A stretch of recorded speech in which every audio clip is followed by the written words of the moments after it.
Chairman, thank you. Thank you, Ranking Member. Let me direct my first question to Secretary Ross. Secretary, we, the subcommittee of this committee, had a hearing yesterday on communications and technology. One of the themes that was expressed by members of that subcommittee was the lack of accurate mapping to determine where broadband is absent, where the service is deficient. The FCC has recently issued some maps related to Mobility 2. NTIA, within your jurisdiction, was the recipient of a budget request of $50 million for mapping, for determination of these issues. What's the relationship between FCC and their efforts and NTIA and their efforts, and how do we make certain, one, that we do this determination in an efficient way so we can make a determination where the support that comes from Secretary Perdue's RUS or from the FCC and their funding is appropriately spent? And secondly, everyone that I heard yesterday in the hearing, as far as senators, indicated the inadequacy and the inaccuracy of the mapping. How do we get this right? Well, there are a whole lot of questions in that, but I can assure you that there's extensive and intimate collaboration between NTIA and the FCC, particularly under the new leadership of the FCC. We're working very hard to avoid duplicative spending. We're working very hard to make sure that the dollars are not only well spent, but effectively spent in terms of creating much more accurate and much more extensive mapping. I think accuracy and extension are both issues in the mapping area.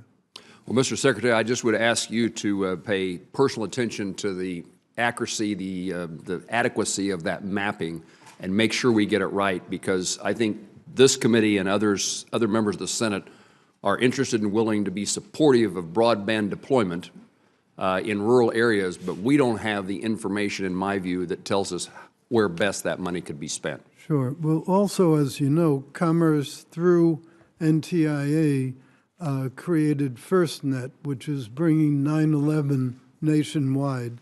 And a lot of the infrastructure that comes with that in the joint venture that we did with AT&T will provide some of the needs that can support rural broadband, because this is going to be ubiquitous and is going to, I think, help a lot with the significant problem in the most rural areas, which is low density of population. So to the degree that we can get some infrastructure there now, be a big help.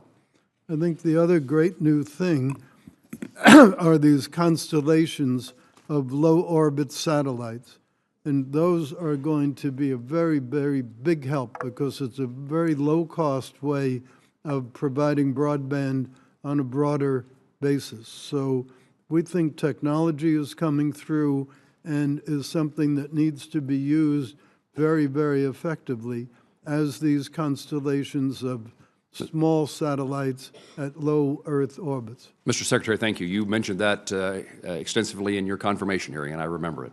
Yes, Madam Secretary, I want to raise a topic. We're talking about getting the federal government rules and regulations, the process streamlined to get dollars more quickly and more efficiently to infrastructure projects.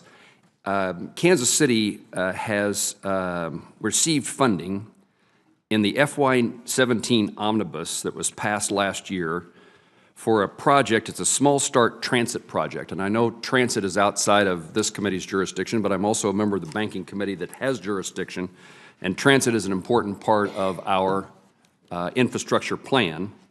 There has been no money received from the Department of Transportation. That $29 million, as I understand it, is still sitting idle, and each month of delay is costing the project more money. I just would ask you to ask your staff to look into why those dollars have not been forwarded to Kansas City, and how I can help the Department of Transportation or Kansas City solve that problem. I'll take a look. Thank you, Madam Secretary.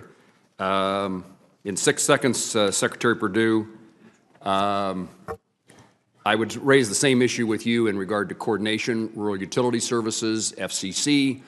I've seen circumstances in which, in my view, we have used RUS dollars to overbuild in communities that already had. And you said something similar to this in your response to Chairman Thune's question, and I would join, I guess, in your comments what I heard about the importance of sorting out where these dollars should be spent that actually get to the rural places that have little or no service, as compared to using RUS to allow a carrier into a community that already has service and then using that subsidized resources to pay for additional services in rural America. I won't allow you the opportunity to respond to that, but I wanted to raise that topic. Your RUS folks are working closely with us on a particular issue, and I express my gratitude. I've run out of time to explain that in detail, but I'll follow up. Thank you.